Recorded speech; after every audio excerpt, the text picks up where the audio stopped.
Welcome to Emotional Sobriety. Allen's back. We took a weekend off to do some fellowshipping and watch some really good tennis matches. And as our guest this weekend, we have Susan Chandler, who I've been familiar with since the pandemic kicked off, because many of us in recovery were moving into an online space to stay connected and to kind of, deepen this work that we'd begun before the world changed. And Susan's been so supportive and helpful and selfless in her reaching out and kind of making herself of service to keep everyone together and to try and support in other people's recovery. And I just thought it would be wonderful to have her on this week to tell us about her experiences with emotional sobriety and kind of let us in a bit on her process. So how's it going, Susan? It's going just great. I'm having the best day of my life. And every Wow. day gets better than the day before. How long have we known each other now? It's At least been at least 2 years, I think a little bit more. maybe a little more. Um, That's what I was thinking mhm. too. I mean, I think I met you when I was first invited to join to do a presentation for the Berlin group on Monday. Yeah. And you were one of the first professionals that we invited into the meeting. Yeah, kind of set the tempo, didn't it? You blew my socks away. Yeah. You said things that I never knew. Yeah. No, I've been so appreciative of Patrick for creating and you for creating that space for us to share this stuff, and it's really turned into an amazing experience for a workshop for so many people in recovery. They're exposed to so many great ideas from so many different professionals, and it's continued to grow and God, when I was there last time, there was over 200 people on the Zoom. Well, the interesting thing is that, in the beginning, Patrick, who is the leader of the group and founder and started it and brought you in the beginning, he did a lot of research to find speakers. And today, speakers call him and beg to come on our show, which is really pretty cool. So I'm exposed to a much wider world than I ever had been exposed to. Well, and listen, that's one great thing about recovery, isn't it? It does expand our consciousness. Is Mhm. that things that we're exposed to, the ideas, the concepts, the experiences are so broad and so prolific, right? And is one way to think it, as well as so deep and meaningful. It's so exciting. And I hear that in you is that, look, I define recovery all the time as a discovery of new possibilities, and Yeah. you struck gold. Well, I think, I have an interesting story, and I actually posted it on Facebook this morning. About maybe the early 2000s, I had taken a lot of watercolor painting classes, and I had a stack of papers, big papers, that I weren't good enough to frame. You know, parts were good, parts were horrible, parts were, yeah. And I took them, and this was my life was starting to change dramatically. And I took all those papers, and it was dozens and dozens, cut them into 2-inch squares and sorted them by color. And I produced a bunch of artwork, putting things back together again. And I call that period or the collection my reconstruction. And it really was maybe foreshadowing what you have taught me. I I knew it wasn't working the way I'd lived before, and I knew I had to change. At that point, I didn't know anything about how to change. I just knew things weren't right. And so I created like 150 of these pieces, and I only have 6 left. I'd like to say they all sold. They didn't. Many, many, many of them did, but I gave them away because my story kind of resonates with a lot of people. I've had to start from scratch and didn't have a clue how to start. And then Alan showed up, and oh my gosh, I don't know how many times he's told me the same darn thing over and over again, but I will confess, I am 77 years old. I turned 77 a couple weeks ago. And, I really, when I started on this journey, I was 71. So I'm an old bat. And how do you teach an old dog new tricks? Well, Allen did. And it just really changed my life. And you're going to ask me specific questions, and I'll be happy to answer them. But my art has actually reflected who I am, because I do very different things now than I did before. And I needed that transition, that reconstruction period. Yeah, your art reflects your journey, doesn't it? It Mhm. reflects your evolution as a person. And Yeah. I love how you tore it all apart and put it back together in a different way. Yeah. That's a great, I think, metaphor in one way to think about. Absolutely. And I wrote in on Facebook about it. I said, I just needed a new perspective.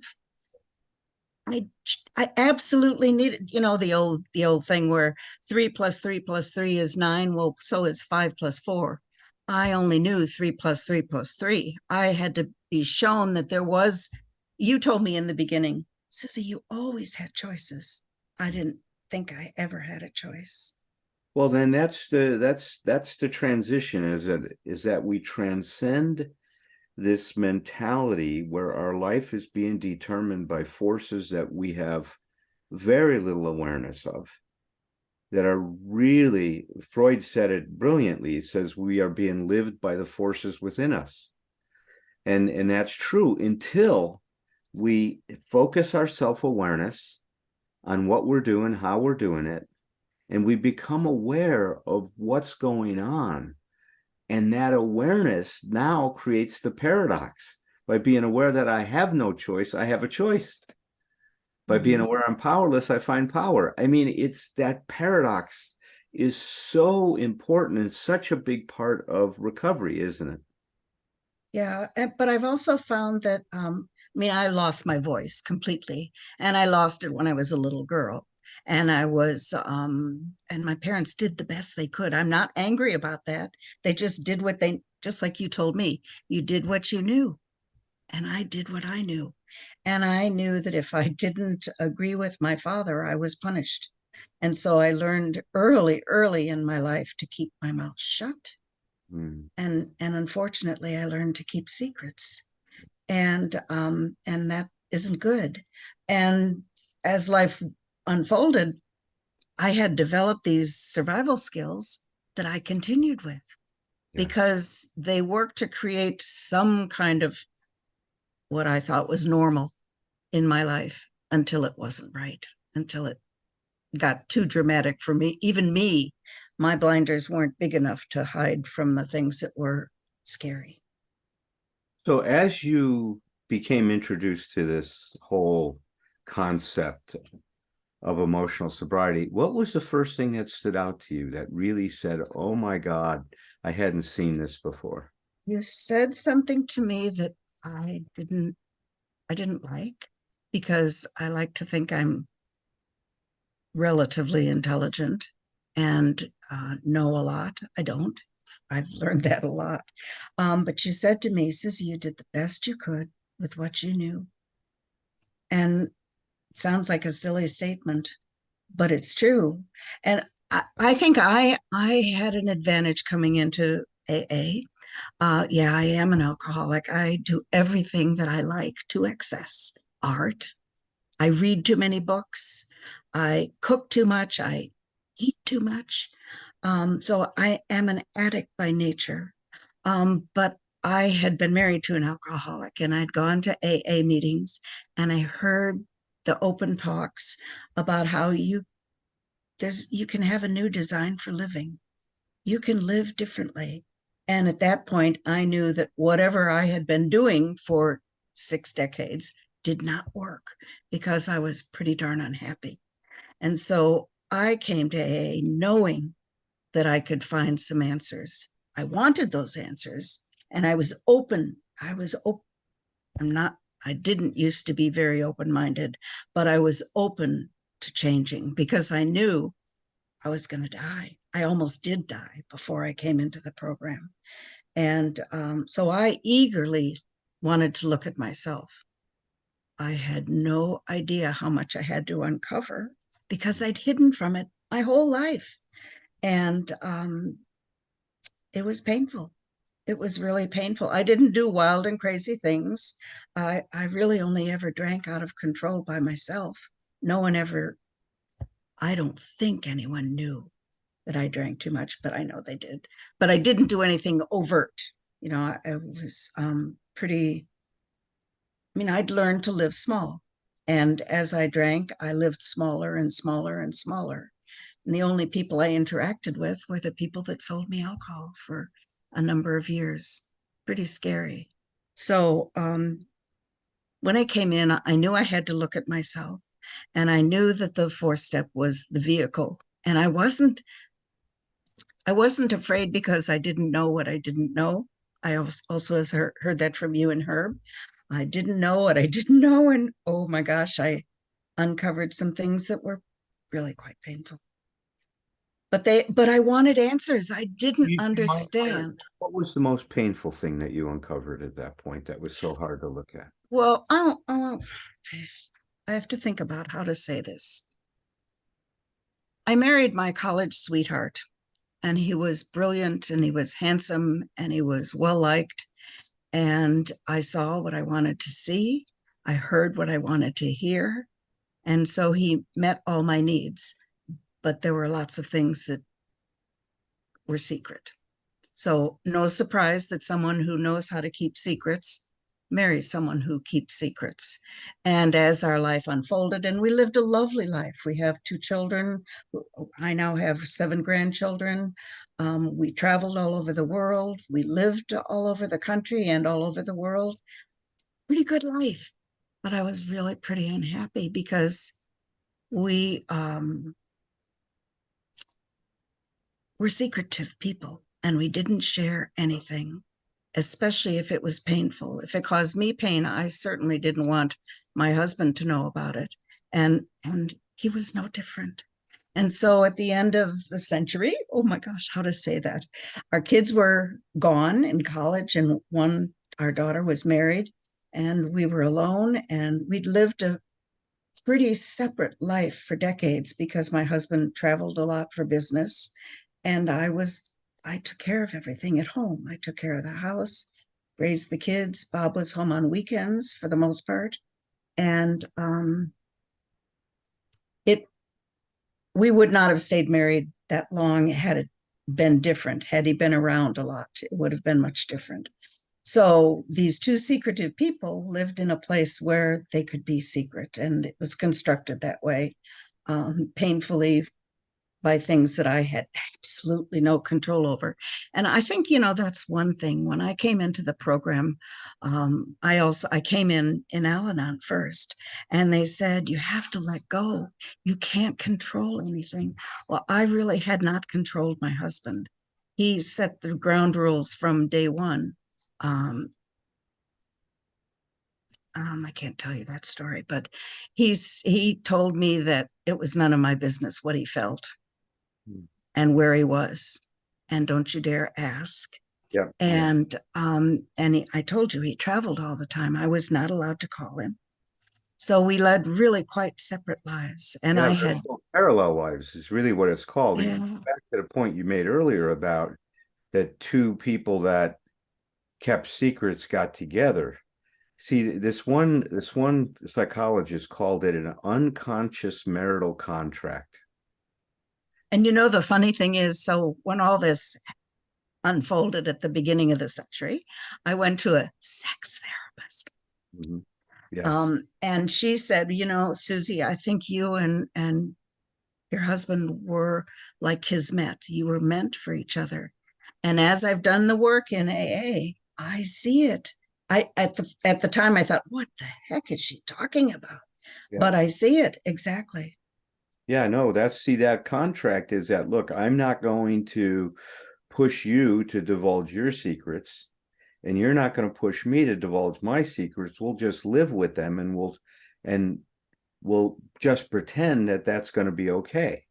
See, but the other thing is, when I was a little girl, if I didn't agree with my father, if I ever said anything that disagreed with what he believed or what he was doing, I got punished. Yeah, you So get I already got that training. he's right. So he was just building on that when he would Yeah. say, "Don't you dare call me or ask me. This is how it's going to be." But it was keeping with that contract that says we're going to keep secrets from each other. Yeah. See, that was the deal. And a lot of us enter into relationships with this unconscious contract. And it's like cancer because the unconscious contract is never a healthy thing, right? It's not a healthy No, it's not. agreement. It's an agreement that eats away at any possibility of developing a strong connection or a strong we in the relationship. But the interesting thing is, in my childhood, I learned early on that it wasn't safe to play with my friends at my house.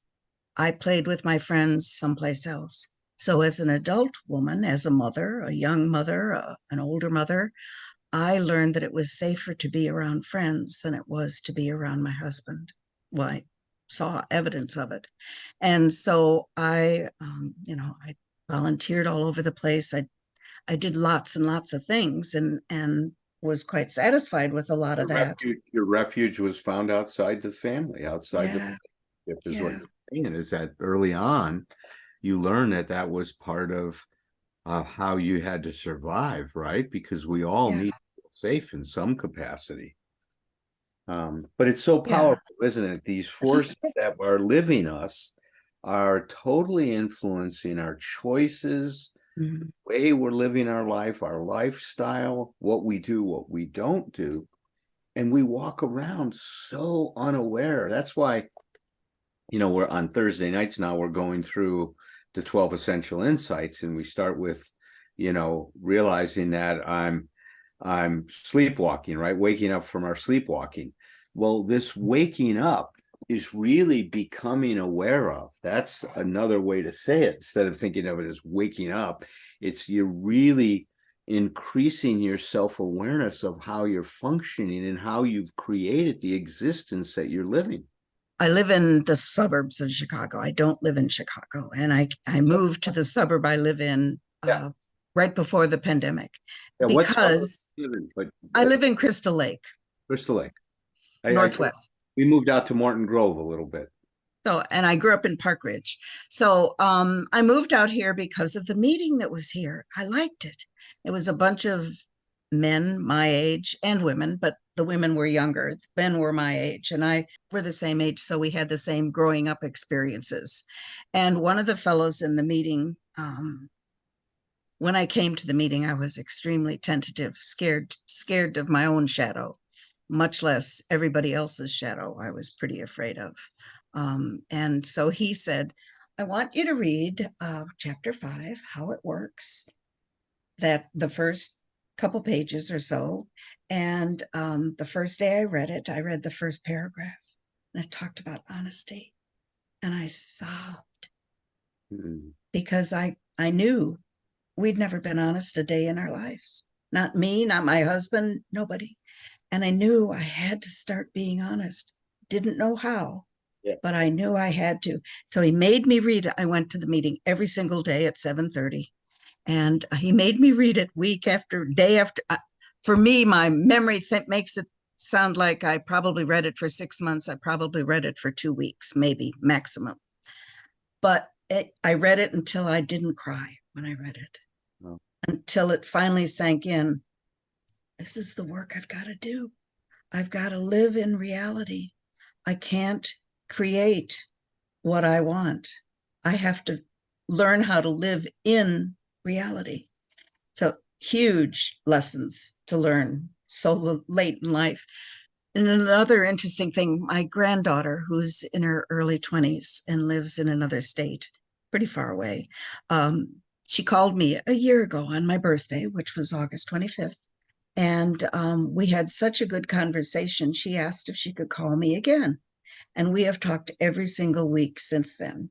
So we've gone through another birthday. And I just talked to Lily yesterday morning, and I'm pretty careful about what I say. But we talked more deeply about our family situation. And we talked about how do you know the right person to be with? And she has made a couple mistakes along the way, just like I did. And she said, well, Noni, that's what they call me. What would you say would be the most important thing to know about finding a good partner? And Alan, you'll laugh at this. I mean, I know what's right. I didn't do it. I said, Lily, you have to be honest. Even if it hurts to say the truth about yourself, you have to share that with your husband. And he has to share that too. And if you can't be honest with each other, then it's going to be a challenge. But if you start that in the beginning, it becomes second nature. And I said, we didn't ever do that. And I'm really sorry about that. I wish I had known. I don't believe my parents were ever like that either. So I think that's what I observed and thought was the way to go. I know I can remember thinking, I'm really happily married because we never fight. And it's because my husband came from a family where he who fights the best wins. So I was doomed from day one because I learned to fold quickly. So we did not have a good marriage. I wish we had. I think we tried in our own way, and it wasn't the right way. When Alan told you that you were doing the best you could at the time with all the information you had at the time, what was the sting you felt with that? Like, can you Well, explain that a bit? at the time, and actually, at that point, I was still living in the past, frankly. Um, in 1999, my husband went into treatment for alcoholism, and everything, the reality of our lives came forward. I couldn't accept it, but I saw that what I thought was my life was not my life. And when Alan said that to me, I just remembered thinking, I have failed at everything in my life. I have, how did I pick this man that I married when he's really was quite different from me in other ways? My marriage had failed. My children were quite angry with me for divorcing their father after we were married 40 years. How could you do that to us? My husband was ill. He had Parkinson's, and my daughter had to step in and take care of him. And she's pretty angry. And so I felt like I had failed everything. And the part of my story that I'd prefer not to talk about was something so distasteful that my friends didn't want to talk to me. So I'd lost everything. Wow. I lost everything. I worked in the automotive industry. I had a wonderful job. I did a very good job. But I also lost that job because they downsized. And I can remember my boss calling me in, and I had already been told they were going to cut me a couple months before. And my job in those couple months' time was to clean everything up so that whoever took over my job didn't have any problems. And I did a good job of that. But I can remember my boss coming in and saying, I need to talk to you. And I knew what it was about. And he told me, and I said, he gave me a choice of dates within weeks. And my divorce process was starting. And I said, well, I need to know by such and such a date. And he said, well, then today's your last day. I failed at my work too. So I failed at my raising children, being married, my friends, my work. What else did I have left? It was grim. And so when Alan said those things to me, I just remembered how much of a failure I felt. And what he said gave me hope. Gave me hope. And it's Well, worked. it sounds like it's the first time that you were able to look at yourself with some compassion rather than Yeah. this harsh judgment. Well, you know, when I was a young mother, I had a baby boy. My son is the youngest. My daughter was 3 or 4. We went home to Chicago. I stayed with my parents while my husband went to a conference in town. And I said to my mother, without saying anything specific and really not knowing anything specific, I said, Mommy, something's wrong. And this is what she told me. And this will tell you how I was raised. She said, Susie, if something's wrong with your marriage, it's your fault. Fix it and make it look okay. And don't you dare get a divorce. So I didn't feel loved very much as a child or as an adult. And so I did what my mother said. So, which quickly shows everyone else in the whole world that I was a little girl still. I might have been 32, but I was a little girl. I did not drink when I was 10 years old. But instead, my emotions had been so shut off that I didn't mature very appropriately. I didn't know how to deal with feelings. And by the time I came into AA, I had frozen all my feelings. I just was, stiff upper lip, buck up. This is the other thing. I didn't know that I'd lived with anxiety for decades. When I came into AA, all of a sudden, I actually have shoulders that can be low. And I haven't got my hands gripped like this and every muscle tensed in my body, because that's the way I lived for decades. I just didn't know. I thought that's the way it was supposed to be. I thought that if something was wrong, I didn't do it right. Try again and try harder. So when you said I didn't know it, I didn't know it. Okay, this is good. Well, all of those, at least those two ideas started to open up the possibility that, first of all, you weren't as hopeless as you thought, that there could be some other possibility, especially in terms of a relationship with yourself, that you could look at some of what you had experienced in your life without judging yourself for it and having some compassion. And look, I can't emphasize enough what an important part of establishing or developing emotional sobriety in our life, the role that compassion plays. Well, I think the big deal for me is that I depended on what everyone else thought of me to determine my own value. And Allen taught me that that's just not the way it works.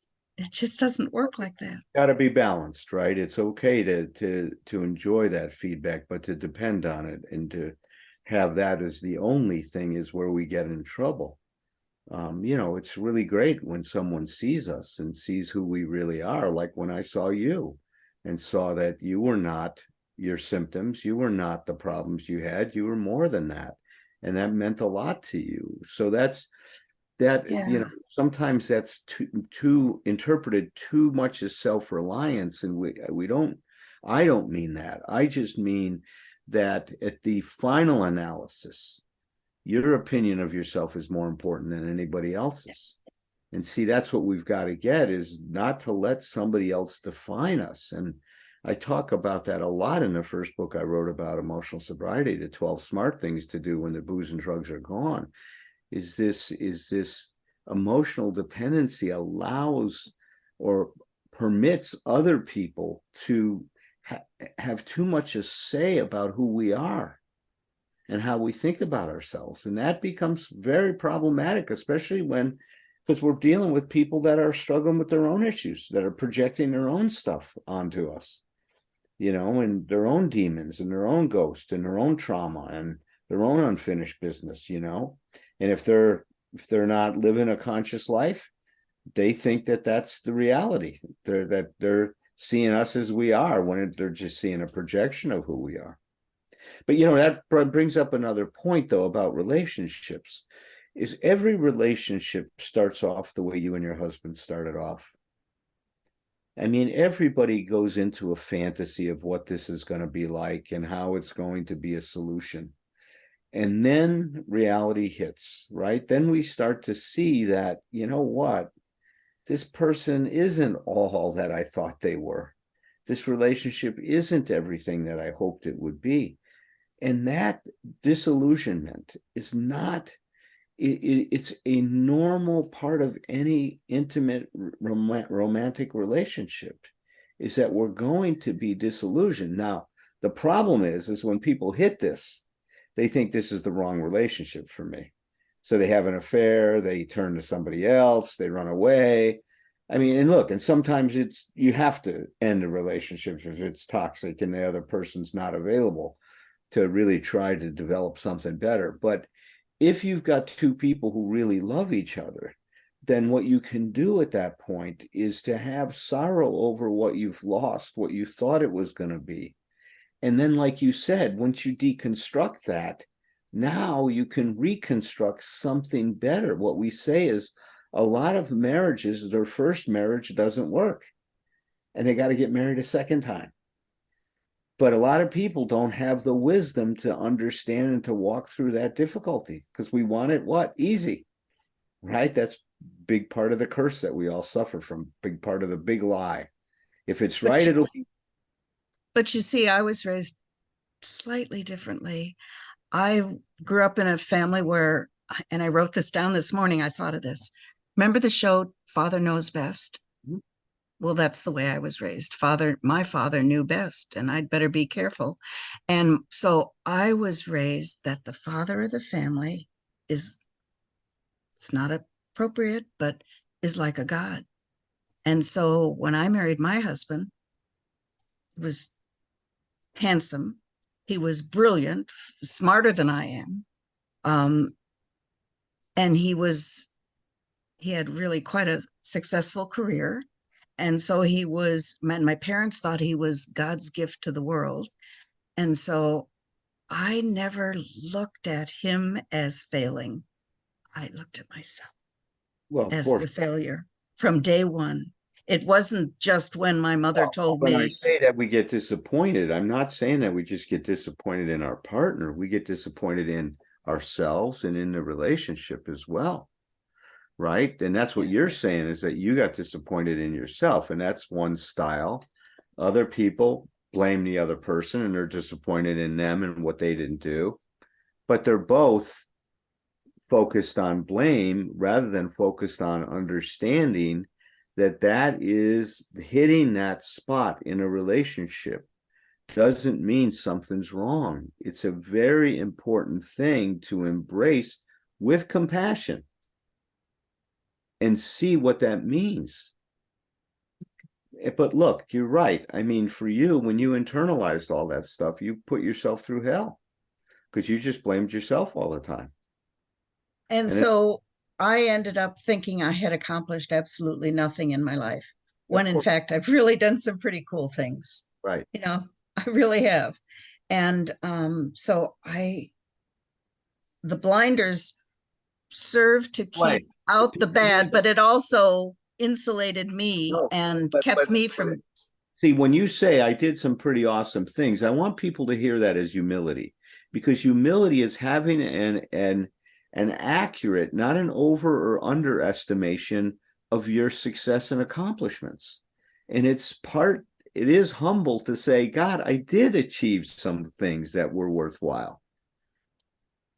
Yeah, so you did. You I've realize done some cool things. It is a cool thing. Yeah.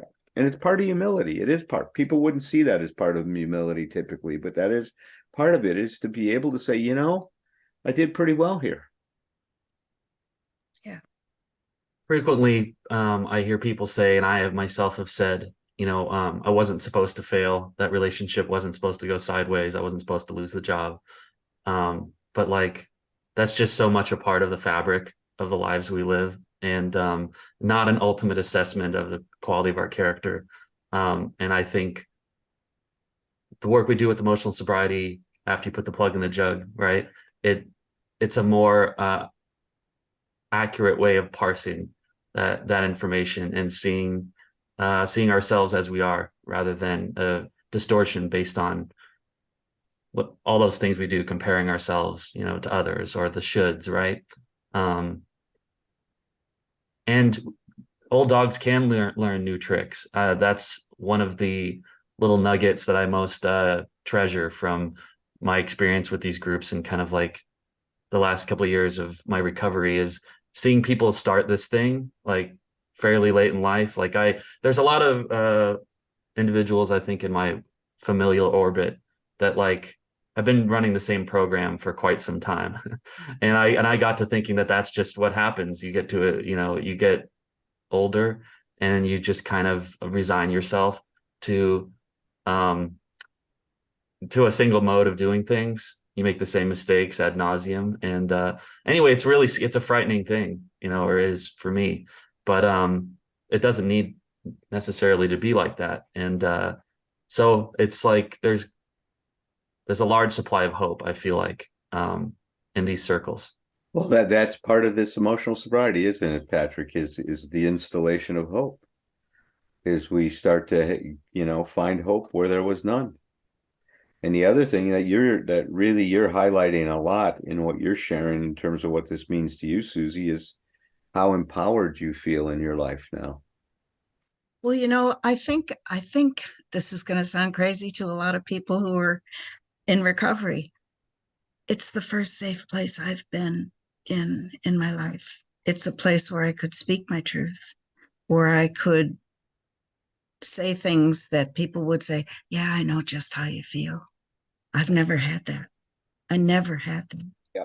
So it was a huge shift for me, and pretty awesome, actually, to be safe for the first time in my life. It's heartwarming. It's very meaningful. Do you have a thing that you're looking ahead to in your recovery and all the work that you've been doing? I feel like I'll just speak for myself. Like there's that carrot, the carrot and the stick, and I'm just like, I've definitely got my project, in terms of like getting better at running my program than I used to. And yeah, is there anything that kind of like you could maybe speak to about like, just what is a layer that you're trying to peel back currently? Well, probably the biggest layer, and what I've learned, some of the very things that I thought protected me are the very things that I learned the best from. So Zoom was brilliant for me because I have always kept people at arm's length because I'm afraid to be judged, like I had been by my family. And so I went to I've been to thousands and thousands of AA meetings on Zoom since the beginning of the pandemic. At the beginning, I went to 12 a day, maybe more. Every waking hour I was in because I was afraid I'd drink, because I was alone and I had to stay separated from people or I'd get COVID. And so it worked quite nicely. I don't operate like that now, but what my hardest thing is to reintegrate myself with real life people that I can actually put my hand on, you know. So I do go to face meetings, but I'm still pretty cautious. That I would say with hindsight, I've always been cautious. I didn't think I was, but I always have been cautious.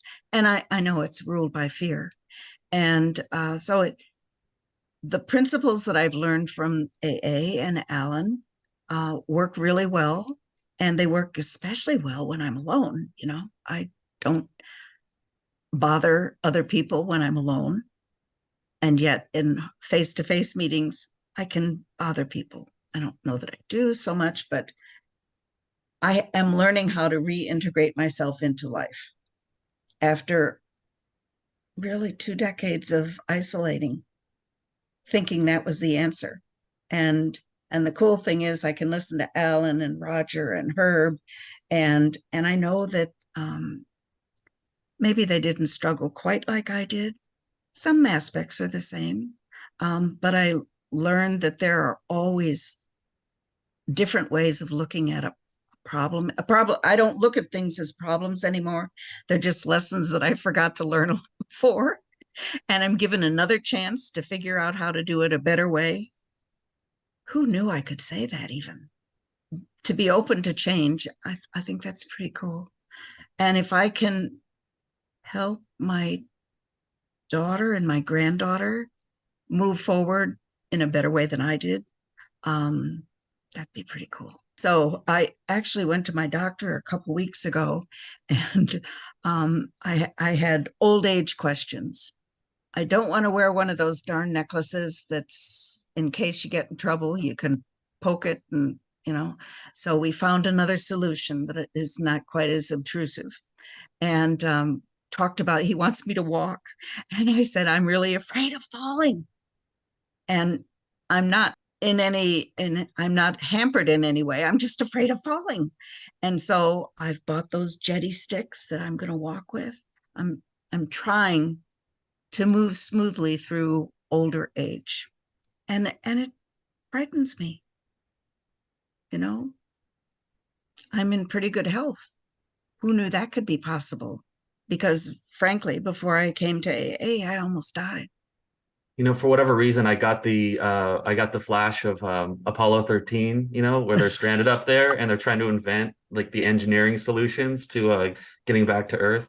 And like I just one of the recovery superpowers that you're kind of demonstrating for us is like we go towards the thing that we're afraid of.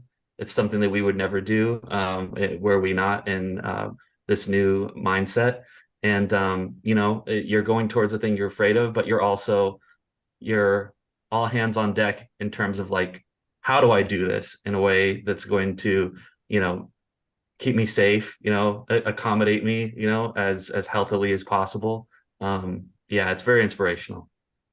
Thank you. And you know, I live in a community where I moved here 6 months before the pandemic started, so I really didn't have a solid footing in the community. And then I was isolated for 3 years. So I'm probably just now trying to get involved in the community. I did get involved in some ways, but in normal ways. I live in a town where many of my neighbors have never left the town, and so they have friends that they've had for their whole lives. And you know, it's okay. I've moved so many times and made new sets of friends so many times that I'm good with that. But it takes time. And with what's happened to me, you know, I know I'm nervous. And so far, it's all turned out incredibly well. Oh boy. In 2017, I would never have imagined that I could have a good life. It's not what I thought I'd have, but it's a wonderful life. And I do the things that I like to do. You know, I paint all the time. I'm a pretty good baker. And so I bake a lot. And the good news is I'm learning how not to eat it all myself. But I do what I'm happy doing. And it makes me feel good. And I actually, you know, the other thing Allen taught me, and I don't know that it was Allen, but he reinforced it in different words. I've learned there's a sentence, it's the best sentence in the whole world, and it's one word, and it's no. Mm-hmm. I never knew that. I always thought if I said no, I had to justify why. You know, the old expectations and the unenforced rules that I have. I had a lot of rules, but I grew up with a lot of rules. And I've learned the other thing I've learned. So I have a story. You don't know the whole story. It's a pretty grim story. And what I understand is if I have a story, so do you. And if I want compassion from you for who I am and how I'm trying to do it right and fumbling along the way, I have to have compassion for you too. And that really has changed my whole thought process. Well, thank you so much for joining us today and being so willing to share yourself and your experiences, Susie. You have developed that honesty in your life, that's for certain. You've really made a commitment to it, and it shows today in our discussion. So thank you. And I'm sure a lot of people are going to be inspired by what you said. Thanks, Allen. Change your life, change your myth. Cultivate your narrative with whomever you're with. Then with glass in hand and children on one knee, bring some stories, bring your stories back to me. It ain't a crime to be a human. Never be ashamed to be yourself. Rest assured that whatever you're doing will entertain me like nobody else. So here's to us, my old friends, until it's time to drink the wine and break the bread again. With glass in hand and children on one knee, bring some stories, bring your stories back to me.